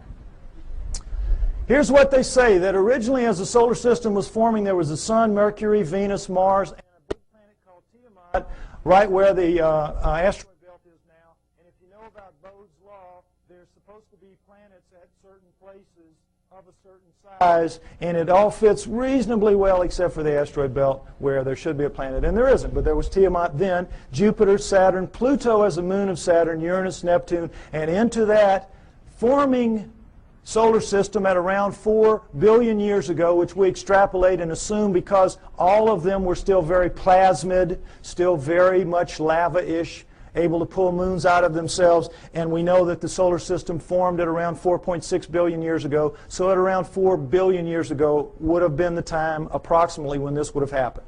Okay, Nibiru comes in, and as it's a stray planet like the one we saw a few months ago being slung out of the binary star system on the news. We all saw that. Probably something like that. It's captured by the gravitational pull of the large outer planets, swung around the sun, captured by the sun, and is caught in an elliptical orbit like a comet, moving clockwise as opposed to the counterclockwise circles of the other planets. Well, as you can see, there's the capacity for real problems here with one going one way and one going the other. And in the second time around, Nibiru collides head-on with Tiamat at planetary speeds. This is a collision. Okay? Next slide. This whole thing now is described in the great Sumerian epic of creation called the Enuma Elish, which is 6 tablets of action, 1 tablet of summation, which is taken to be by many people the basis for the 6 days of creation and the 1 day of rest. Because much of the Old Testament is a direct come down from the Sumerians. And if you know the Sumerian history and you read your Sitchin, you will know that, or my stuff, you will see that that is the case. Now, in that great epic of creation, the Enuma Elish, six of the major puzzles of modern astronomy and Earth geology are, I think, plausibly answered. You heard Alan's interpretation of some of it. I'm going to give you mine and give you the basic Sitchin explanation. Okay? What they say is that in the collision, Nibiru slams into Tiamat. It is a little more held together. It's older, and so it is coalesced more. It holds together. Tiamat is shattered in two, blown apart, torn in half. And that the lighter outer crust, the crust with the water on it, is scattered in all directions. Boom, just an explosion, the lighter crust, and goes off with the water. Now, one of the great mysteries of modern-day astronomy is comets. Comets make no sense for this reason. They come from all over the place. In a linear universe, when, you know, the great ball of a primordial cloud of dust and gas swirling around flattens out into a pancake to make the solar system, that's the ecliptic. Everything formed in the ecliptic should be in the ecliptic. Nothing should be out of the ecliptic, and yet comets come from all over the place. So they had to be removed out to where they are some kind of way, but we don't have any idea. So they come up with this fantastic thing called the Oort Cloud, which is so far away you can't imagine. The Oort Cloud is one of the biggest jokes out there. And that's how they explain comets, because they can't explain them any other way. But the problem with comets is they have water in them. And anything out in space is not going to produce water. You produce water by being a cooling planet with lava spewing up the steam and stuff like that, and it condenses, etc. So comets have to begin in a planet. Now, this explains it, I think, plausibly well. Nothing that they will throw at you to explain comets will do it. All right, number 2, the other great mystery, the asteroid belt. What they say is that the inner viscous magma inside Tiamat in the collision was strung out, the bowels of the planet, the guts were ripped out and strung out and broke into little pieces. That's the asteroid belt. They called it the hammered bracelet. We call it the asteroid belt. But there it is. And that's a fairly plausible explanation for it. Again, this doesn't make sense because, as you heard, the exploded planet theory. Problem is, when a planet explodes, it ought to just go boom everywhere. It shouldn't be hanging around. Doesn't make sense for a number of reasons. Okay, now, the third one is Pluto. Pluto's a problem because it's, as you've all been hearing lately, they're trying to downgrade it. It doesn't belong. It doesn't fit. It has an orbit that's not like the others. It carries inside the orbit of Neptune, and it's 17 degrees off the ecliptic. Again, nothing should be off the ecliptic. What they say is that Nibiru, as it swung around, it pulled Pluto away from Saturn, its original home, and dropped it out where it is now. Now, all astronomers know Pluto is not a natural planet. It started life as a moon of an inner planet. They know that. But they have no idea how it could have gotten moved out to where it is. Here you go. Here's the reasonable answer right here. Now, let's talk about Earth. Three great mysteries here. Life. Well, first of all, let's establish that Earth is a remnant of this. What happens is Nibiru's moon bangs into the remnant of Tiamat, and like pool balls, boop, hitting, knocks it inside the orbit of Mars, and it reestablishes there and becomes the Earth, the remnant of Tiamat. Now, Earth has one great mystery is life. How did life come to be? Life appears, despite what you're told about the lightning bolt into the primordial soup and all that, forget it. That's just a joke. That's just a fantasy fairy tale to tell people that don't want to know the truth and to tell kids in school. That's what they're teaching to this day. We know very well that the first forms of life to appear on Earth appear suddenly. They're very sophisticated bacteria, prokaryotic bacteria, and there's not one, there's two kinds, and they appear at around 4 billion years ago. Suddenly, overnight, strata with two kinds, sophisticated bacteria, relative to what that first living form would have been. If I had done the first part of my show, you would see all that.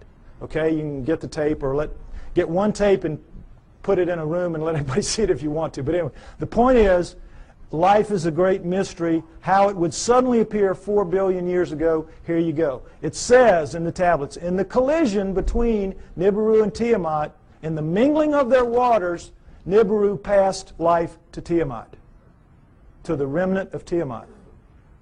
Perfect explanation for the sudden appearance of two sophisticated life forms on the remnant. Now, the remnant now is over here with its moon Kingu and has gone over, and now we're looking at two major differences in Earth and all other astral bodies out there. Earth is missing a huge portion of its crust, and it has plate tectonics, movement in the plates. How could that happen? No explanation. Why? Because in the vacuum, any liquid in a vacuum, what does it do? You see it in the space shuttle all the time. They let orange juice or milk. It makes the smallest, tightest ball it can make. That is what a liquid does in a vacuum. Smallest, tightest ball it can make. Now, that is what all the other astral bodies have done. They don't have plate tectonics. There's nowhere for the plates to go. They're as tight as they can be. Where do plate tectonics come from? In the collision, the backside of Tiamat is cracked like an eggshell. Cracked like an eggshell. There are the plates. There are the plates. And when the missing crust, of course, is when the half is there. It's still viscous. It's still magma. So what's it going to do? It's going to tighten itself down into a new ball, much smaller than the old one had been. And what's going to happen? It's going to have a big chunk gone, a big missing piece of itself, a big hole in itself, in its skin. And so that scar is going to break up into pieces as the plates move around, and we have the plate tectonics and we have the missing surface that we know about today. Next slide, please. And we'll take a look at just a representation of what it looks like with the water gone. Not to scale, of course, but you get the idea. This is not like any other planet or moon out there. Something happened. And I think the Enuma Elish gives a plausible explanation for what that was and for all the other things that I mentioned as well. Next slide. Now, when the dust settled, here's what we had. The solar system as we know it today, with Nibiru moving in this clockwise 3,600-year orbit. And I say it passes outside the orbit of Mars, inside the inner edge of the asteroid belt. And the last time through, I think, was around 200 BC, which means it's just past aphelion out here, and it's going to be back around 3400 AD, about 1400 years. We don't have to worry about it if I'm right. You will get arguments about these dates. Some people use textual interpretations. I use the date of the ending of the Ice Age, which I believe was caused by Nibiru passing through and lifting the tides. You can read about why I think that in the book. And I use the dating of the ice cores and the tree rings of science. I try to make my work as scientifically based as I can because I expect someday to be able to go toe-to-toe with those guys, and I want to be able to do it on their turf in their terms. Okay? So, next slide. All right. This is some of the proof for that story that you've just heard, and it starts with cylinder seals. And I just want you to see what a cylinder seal is. There are about 5,000 of these that we have. They're with a printing press. It was just a thing they would roll out on the clay to leave little pictures like this. Now, when they had a story to tell, they told it in the tablets like you saw. But when they had an event that everybody would know the event, like I showed you that cartoon, and everybody here, we all knew in a very small space that was talking about millions of words and thousands of volumes about evolution. Am I right? We all knew. Well, they would all know this was the story of the time the gods or whoever gave the water to the water buffalo or whatever. The point is, notice the fine detail in the best of the cylinder seals, and then realize that these are basically 2 to 3 inches high. They're like big spools of thread. Made out of precious and semi-precious stone, carved in a circular format so that they roll out flat and three-dimensionally. Now, when asked how this was done, science says, well, they could only have bored little holes into the rock and then abraded them out like they, to the degree that they wanted. Well, the sand would be bigger than the holes you need to do this, some of this work anyway. There's just no way. Lasers, this is not even an inch square here. Lasers would have a hard time doing this if they could do it. Nobody knows how they did this. They're just pulling one out of the hat on you. Okay, next slide. This is the one I want you to see. This is a much older one, much more worn, as you can see. 4,500 years, 4,500 years, 2,500 BC. It's VA 243. It's in a museum in Berlin. It's well dated. And it's called the Granting of the Plow. This is a seated god. See him in his chair with a plow in his hand. And this is a standing god, and this is a human. How do we know they're gods? Because they have horns on their helmets. Horns on their helmets. Notice the horns. This is how you signify gods, or they did anyway, the Sumerians did on their cylinder seals. And I want you to pay special attention to this because later at the banquet we might see a real live Anunnaki helmet. We might see that. Okay, now, normally they would put astronomical signs up here to indicate who the god was because not everybody would know. But in this one, obviously everybody knew. And as you can see, this the human is carrying this kind of skunky old digging stick that the most primitive people have, even to this day. And this new wooden plow here, 4,500 years ago, we can go to Egypt today and see this very plow, and in many other third world countries still being used, this very plow. Okay, so no question it's the granting of the plow. But this is what makes this special right here. Let's see a blow up of that. What is this? Solar system, right. Sun, Mercury, Venus, Earth, in their relative sizes, mind you. Earth, Moon, think how small that is. What grain of sand dug that out? Mars, and then, what should be here? This should be the asteroid belt. This is Nibiru, folks. Nibiru. Jupiter, Saturn, Pluto as a moon of Saturn, Uranus, Neptune. Notice that it's only a little bit bigger than Uranus, Neptune. It's about 3 times bigger than Earth. Nibiru is a good-sized planet. Good-sized planet, according to this. Okay? Now, again, what proof do we have of any of this? Let's take a look at this. All right, here's a look at the solar system that you don't get to very often. And did it occur to any of you that we were looking at a cylinder seal carved at 4,500 years ago that had Uranus in it that we only discovered in 1781 when our telescopes got good enough to see it? It had Neptune, when we discovered in 1846 when our telescopes got good enough to see it, and Pluto, which we discovered in 1930 when our mathematicians got good enough to tell our astronomers where to look for the thing because it was so small. What are the Sumerians doing knowing about that? Furthermore, what are they doing writing in one of their tablets that if you look at these two, Uranus and Neptune, in the heavens, meaning right out on them, they look like blue-green watery twins.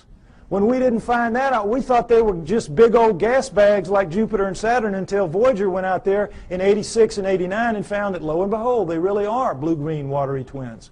What the Sumerians said 4,500 years ago.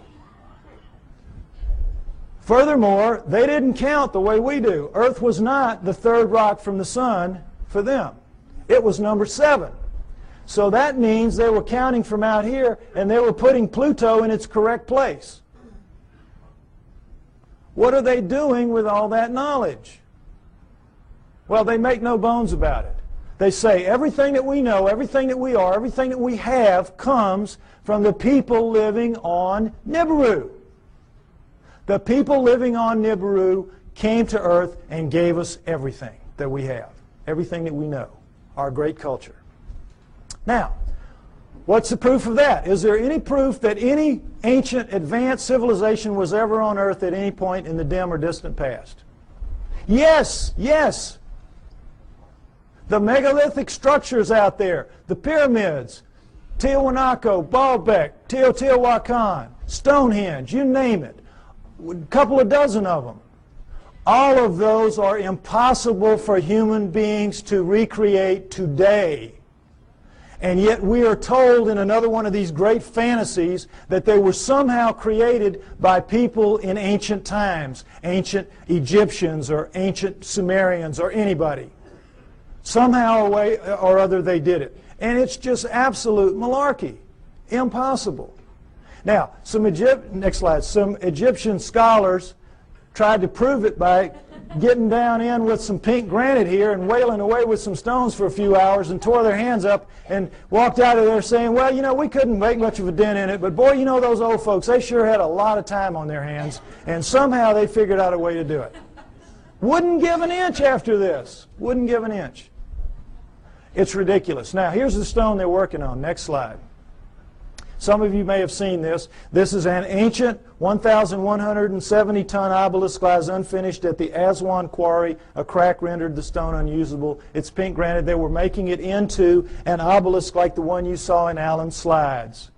Okay? It's about 100 feet long. It's about 12 feet wide, 12 feet deep on the side. Imagine the Washington Monument, just squared off. And it's pretty much done. But now let's move this from the Stone Age. Let's move it through the age of copper, because copper wouldn't make a dent in that. And let's move it into the Bronze Age. Bronze will chip on it. Bronze will take a little bit of it out. Now, let's put our bronze chisels or hatchets or whatever in the hands of some guys and get them down in this crack and put them to work. How do you think you're going to fare in there? Pretty tight fit. Plastic Man might have a tough time up in there. But the point is, they've got it pretty much done. They're working on the spire here. When they break it, you know how it works. You press here, you get this. Well, look, does this look like somebody chipping away with a little hand? No. This looks like a belt sander taking pieces out the size of the chair you're sitting on. Huge chunks of pink granite, one of the hardest stones in the world, just being ripped out.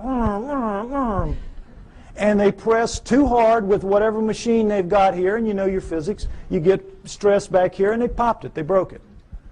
And they just said, whoops, we busted that one. And they just unhooked it and went somewhere else and left it for us to marvel at and wonder how they could have done it.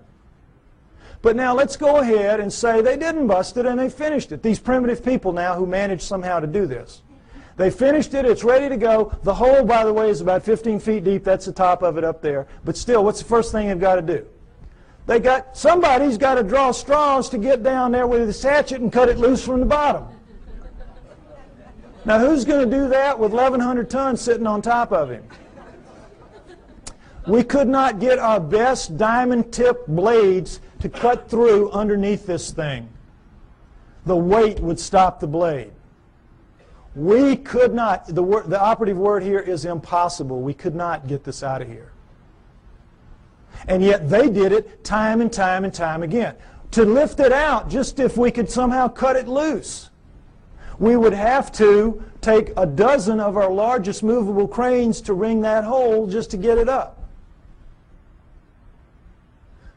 You're being lied to, folks. That's the main thing you got to understand. You're being lied to.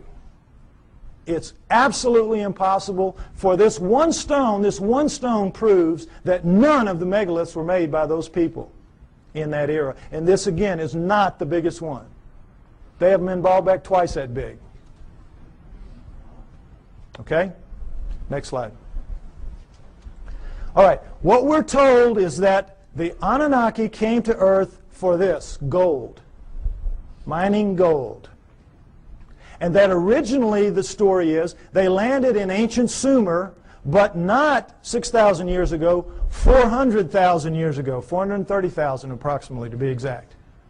400,000 years ago they land in modern-day Iraq, and they set up shop in the Tigris-Euphrates Valley, and they call their home away from home, their home away from Nibiru, the Eden. You'll see a poster out there by my thing, Anunnaki over Eden. That's what that means. Because that poster is the Tigris River Valley that the symbol is rising above. That is where it was. That is where Eden was, according to them, and that comes down in the Bible as such. So they set up camp and they placer mined the gold out of those rivers. What do they need gold for? They needed to repair their atmosphere. In their rise to high technology, they had damaged that big, 3 times the size of Earth atmosphere, the same exact way we're damaging ours in our rise to high technology, and they ultimately had to repair it with very fine particulates of gold, like talcum powder, blown up into the stratosphere above it so it would ride above there and act as a reflector and an insulator from cosmic rays, which is, you see that on the masks of astronauts and in the capsule and all that. Gold is a wonderful stopper of cosmic rays. So that's what they had to repair it with. It's what we will have to repair it with. We'll have to do exactly the same thing when the day comes for us to have to face up to what we're doing to our planet. Okay?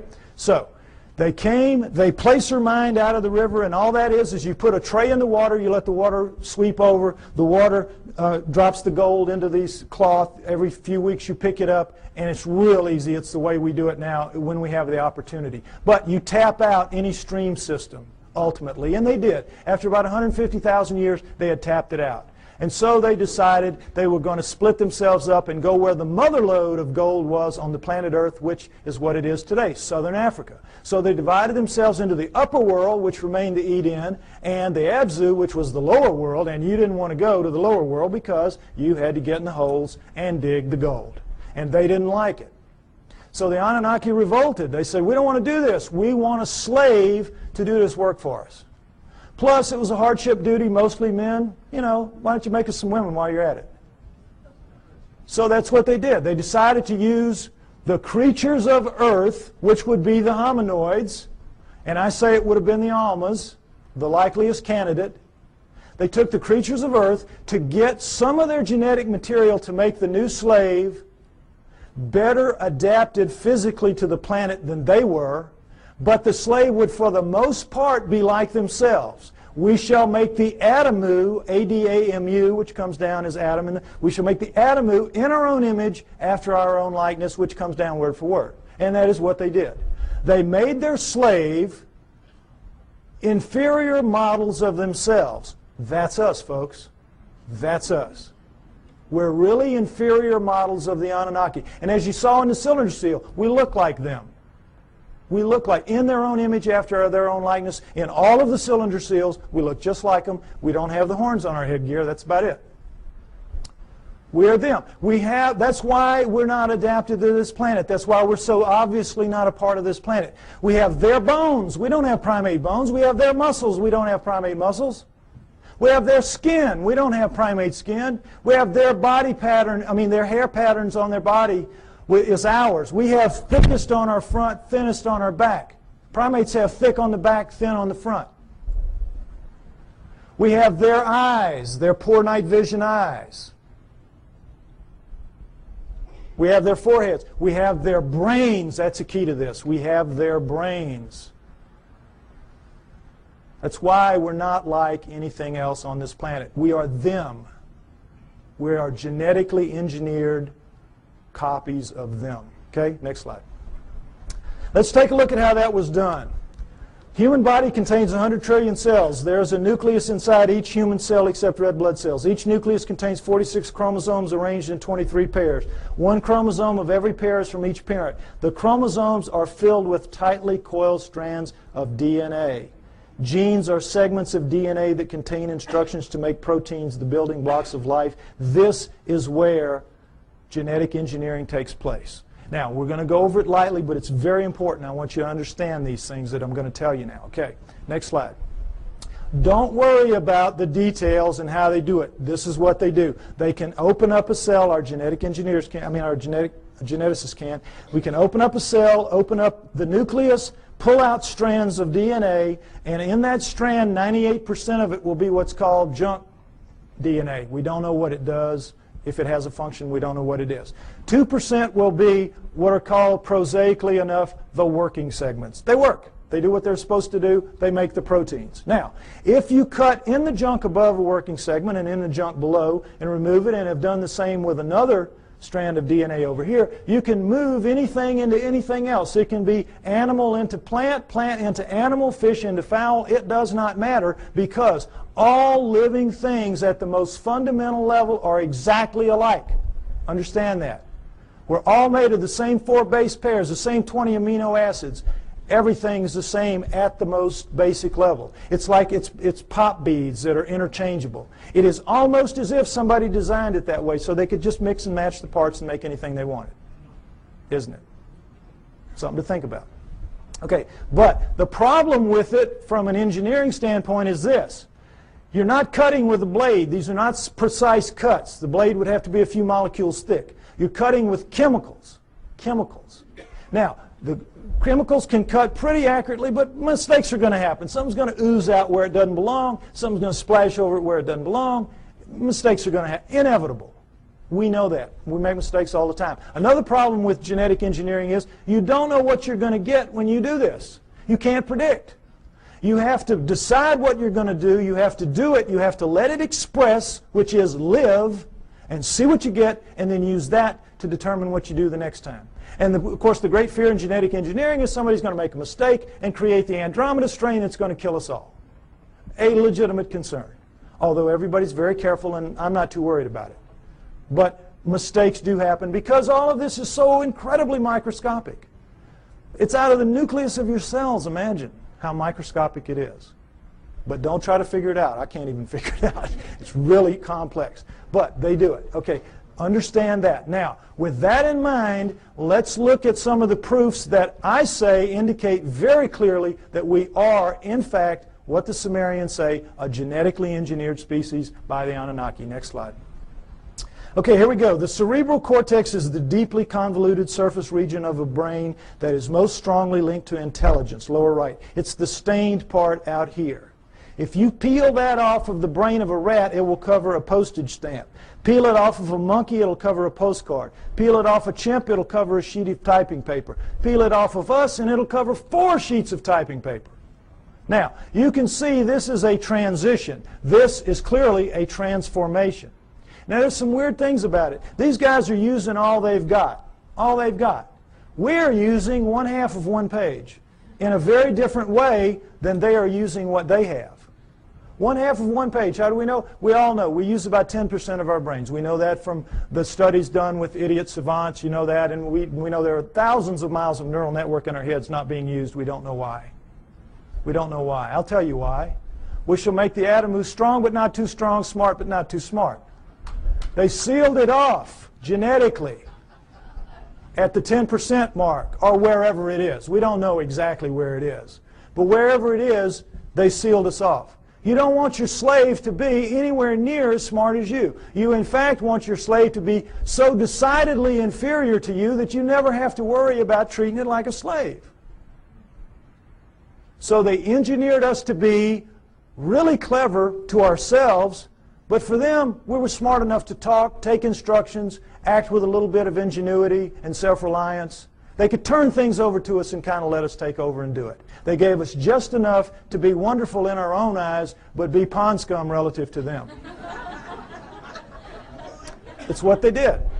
So, it's pretty clear in as much as that, and now understand with the idiot savants, for those of you that don't know the proof about this, idiot savants get some beam of light in the damage to the good 10. They get some beam of light and it will strike somewhere in the other 90%. You all saw Dustin Hoffman in Rain Man, remember? Well, they get it in math, they get it in music, they get it in sculpture, art, whatever, wherever it strikes. Now, if there's just one, we could say, well, that's a freak of nature. But we've had lots of them, lots of them. So we know that all of this is out there. It's in our heads. We just can't access it. We just can't use it. But if it wasn't in our heads, it wouldn't be in their heads. So we know that it happened. They have no idea how. Well, I say that the Anunnaki did it deliberately, and that makes sense to me. Next slide. Okay, mitochondrial DNA, late 1980s, you might remember this. In humans, over 99.99% of a cell's DNA is packed into the cell nucleus, with a small amount occurring outside the nucleus in small structures called mitochondria. That's these babies right here. They're about 16,000 base pairs long. Now, when you have a mixing and a mating, the DNA in the nucleus mixes. But with the mitochondrial DNA, it does not. Sperm doesn't have mitochondrial, eggs do. And so females pass it down intact generation after generation. Well, when this was figured out in the 70s, boy, the botanists and the geneticists said, great, now we can go and find out if the split from the common ancestor was closer to 8 million years or closer to 5 million years. Remember that? We're going to now pin it down. It's going to be one or the other. We're going to figure it out. So they went out and they took the mitochondrial DNA of women all around the world, every race, every creed, every culture, every country, and they brought them back to the lab and they started working on them. And when the answers came in the late 1980s, it was not 8 million years ago. It wasn't 5 million years ago. It was way the heck down to 200 to 250,000 years ago, and that's all. We don't exist genetically beyond 200 to 250,000 years. And of course, needless to say, the anthropologists said, you guys are nuts. We've got these skulls showing, these bodies showing, these prehumans showing that we go back millions of years. What's the matter with you? And the geneticists said, we couldn't have been wrong that many times. Impossible. We'll do it again. And they have. They've done it. It always comes out the same. Outside 250,000 years ago. That's it. We're brand spanking new. Brand new on this planet. Now, there's still a lot of people, there's still a lot of people that will not accept that. A lot of people that will not accept that. But it is true, and it is becoming more and more acceptable, for as outrageous as it is. Now, not only do we know when we were created, we know where. Where? Because the oldest of us consistently kept coming in southern Africa. Next slide. And in fact, the cover of Newsweek in 1987 showed that if in fact there was an Adam and Eve, they were black. They would have to have been black. But of course they knew the flack they were going to catch, in the South at least, so they made the blacks look as white as they could. This guy looks almost as white as OJ, doesn't he? But the point is, in trying to have it both ways, they caught it coming and going, because you can imagine the letters to the editor after this issue. But the point is, it tells the truth. The oldest of us do come from southern Africa, and we definitely are 200 to 250,000 years old. And guess what else? That is just what the Sumerians say about us.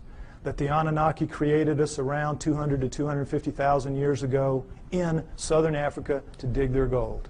What a coincidence. What a coincidence. Okay, next slide. Okay, what happens when a creature is born in the wild severely screwed up physically? What happens to it? Dies, right? Parents will kill it. It will not put that defect into the gene pool. You're looking at the great exception. You're looking at 28 of our most severe genetic defects, but we have 4,000 and counting. 4,000 and counting. Now, we're only 200, 250,000 years old. We shouldn't have one. We've got 4,000 and counting. How did it happen? Cutting and splicing process mistakes. Cutting and splicing, oops, made a mistake. Cutting, splicing, oops, made a mistake. They don't care. They're making a slave. They're not going to fix the mistakes.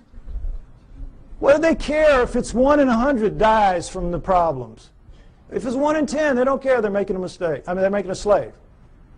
But they know the numbers, like we have found out the hard way. If you let the population propagate naturally, those numbers go way down for each person. Right now, as we sit here, we average about 50 of the 4,000, each of us. And we have a mating with our mate. If we share any of those 50, then each of our offspring will have a 1 in 4 chance of expressing it. That's why you'll get Mongoloids in the best of families, Mongoloids in the lowest of families, and all around the world. And that's what genetic defects are. In the wild, you will get 2-headed calves and 6-legged goats. That's a sperm-egg misconnect. That's not something that you see steadily on and on. A little gem like spina bifida, which is not going to let you live to adulthood, nor is it going to let you reproduce if you do. What's that doing in a gene pool? It was all put there, folks. Put there. No question. Next slide. Okay, here we go with the chromosome match. It's kind of hard to see, comparison rather. Humans, chimpanzees, gorillas, and orangutans right here. And you see how similar they are. And as we know that between humans and chimpanzees, there's 99% similarity in the DNA and 98% with gorillas. And it's like, oh, well, then that we're just kissing cousins. That's as close as you can be. We're almost the same thing. Well, not really. Because we're talking about a 3 billion base pair genome. 1%, that's 30 million base pairs. That's a couple thousand strands of DNA. If you know what you're doing, that's a lot of change. But also understand that all higher animals, and never say this, share 50% and up. Squirrel, 50% and up. You see, so it isn't quite as astounding as it seems. But what we're looking at here is the Anunnaki have got themselves a real problem. And that problem is this. They come to Earth and they decide they're going to make the slave. They decide we're going to use this creature of Earth, let's say it was an Alma. They test the blood, and what do they find? First thing, big problem, 48 chromosomes. All primates have 48 chromosomes. But they, the Anunnaki, have only 46 chromosomes. How do we know that? Because we have 46 chromosomes. We descend from primates, and yet somehow we lose 2 whole chromosomes. That's an awful lot of DNA. And somehow we're so much better than them. Well, they have 68 or something like that relative to them. But we don't. We have 46. So we know this was the result of the genetic engineering, and they had a problem, the Anunnaki did. What could they do? They had to, how it works. There's 24 in sperm and egg, 23 sperm and egg. So you got to get the sperm and the egg to match up, one or the other, 23 or 24. Can you take out a chromosome from the creature of Earth, the 24, and still have a creature of Earth? No. Can you add a chromosome to yourself and still have an Anunnaki? Go up to 24 from 23? No. You got a real problem. It's an insoluble problem. And you need that because you got to get the first hybrid to get in the game of the genetic engineering. You got to get something alive that is a blending of you two to begin to work on it. So what can you do? How can you solve that problem? There's only one way, and boy, is it smart. You go in and you look and you compare the chromosomes, and you find 2 that can be fused and will take up one space but maintain the integrity of all the chromosomal material. You find a spot where you can fuse 2 to make 1, and now you've got all the material but taken up one place, and now you're ready to rock and roll. You with me? All right, let's look at the number 2 chromosome close up. They just went to the second one. They just looked down the row and they said, okay, this will work. Orangutan, 2 and 3. Gorilla, 2 and 3. Chimp, 2 and 3. Human. Uh-oh. Fusion. How long do you think it would take Mother Nature to do this? There's no clearer proof that we're genetically engineered just like they say we are. Next slide. And so, I think it's fair to say that everything we know is wrong, at least about human origins, that we were given life by the gods with a small g through the equivalent of a test tube, and that we were the hair-covered hominoids, and that our humanity emerged from that. Now, this is where I normally end it, and they tell me I'm running out of time, so I want to get to the new thing that I want to share with you. Oh, no, where did I? Oh, here it is. Because this is really exciting to me. On the 12th of this month, which was just recently, I received an email from a person who wants to remain anonymous. And this is what he said to me. He is a geneticist, a full-blown geneticist. And he says, Dear Mr. Pye, I agree with your conclusions and will give you a few hints, if you wish, as a DNA deep throat. First, look up the huge discontinuities between man and the various apes for whole mitochondrial DNA, genes for the Rh factor, and human Y chromosomes, among others. Regarding number 3, the chromosomes, I refer you to K.D. Smith's 1987 study titled Repeated DNA Sequences of the Human Y Chromosome. It says most human Y chromosome sequences so far examined do not have homologs, which are similar sequences, on the Y chromosomes of other primates. Human female DNA does look somewhat ape-like, but not the male Y. This means that if we are a crossbred hybrid species, as you contend, meaning me, the cross had to be between a female ape-like creature, a creature of the earth, as the Sumerians said, and a male person from elsewhere, as I also contend. He goes on to say, what the evolutionists do is find certain genes which look very similar between man and ape, then they make a tree of descent while ignoring those huge impassable abysses of difference elsewhere. Also, by certain methods of DNA dating, one can tell that numerous genes have been recently added to the human genome. If workers in my field were to say such things openly, we would be ostracized, as I also contend, and forced to live in a tent. Any work along these lines would be rejected without any form of appeal. So what can we do? Sincerely, DNA Deep Throat. Now,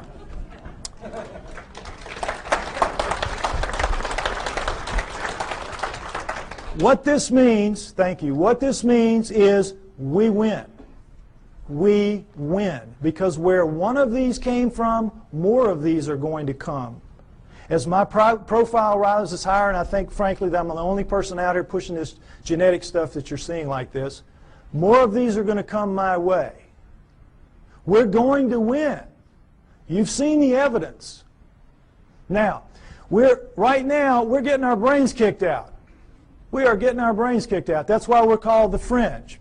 And the reason is we keep mounting these frontal attacks on the establishments. And every film that we produce, every photograph, every sighting, every testimony, every capture, every encounter that we have, and we throw at them with the best intentions. Our word is truth, is it not? Our word is, it's true. It's true. And their word is what? Liar. Liar. They dress it up. They say, well, you don't know what you're talking about. You don't know what you're seeing. You made a mistake. It was swamp gas, whatever. They're basically standing there and saying, you're just a bunch of liars. We're right and you're wrong. And because it is our word against their word, our word truth, their word liar, their word wins. Day in, day out, year after year. It's very frustrating, is it not? Boy, it just annoys the heck out of me. But what this means is we're going to win in the end. Why? Because the genes say so. The genes back us up. And right now, this is not a field that you're very familiar with. And I've worked very hard to make this very simplistic so you could understand at least the fundamentals, and it's the same in my book. You need to be aware of this, is because this is the back door, kids. This is the back. We're not going to storm them from the front. We've been doing it for years. They know how to deal with us. Our word against them, we're going to lose. But in this instance, the genetic end of it, what is it? It's their word against them. It's their research against them. They're going to lose. We're going to beat them with the genetic evidence. We got to beat them. We will beat them. We know we're right. We know they're wrong. They know they're wrong. They know they're wrong. We just have to get mentally tough and accept that this is a war. This is a fight. This is not, gentlemen, Marquis de Queensberry rules. This is a dog fight. This is a knife fight. And you all have got to get out there and proselytize. You have to familiarize yourself with these basics at least. And instead of throwing things at them that are going to bounce off like BBs off a barn door, you got to start throwing some darts. This stuff will do it. This will do it. We can win. We're going to win. Thank you.